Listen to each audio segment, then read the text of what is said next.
mga ka-network, tag-ulan na naman mga ka-network. So ito pa yung props lang, no? So alam mo ba na merong violation yung mga plate number natin kapag wala sa standard at saka madumi? Intro. Bossing, magtatanong lang po sana ako. Chip! Chip! Chip! Magtatanong lang sana ako. Magtatanong lang sana. Alam eh. Sige po. Traffic Enforcement 3. Traffic Enforcement 3. Kuya Bobby.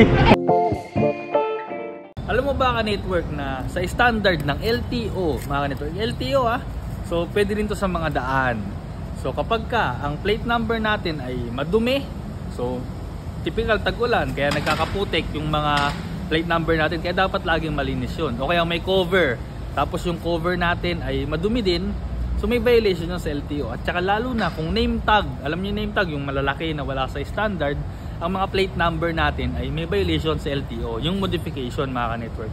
Alam mo ba, 5,000 ang multa nun mga ka-network pag natsambahan tayo ng mga LTO at saka sa mga daan ng mga traffic enforcer. So maganda lang ngayon mga ka-network na hindi naman sila masyado mahigpit, pero magandang alam mo para pag naghigpit, alam natin na may violation. Hanggang dito na lang mga ka-network.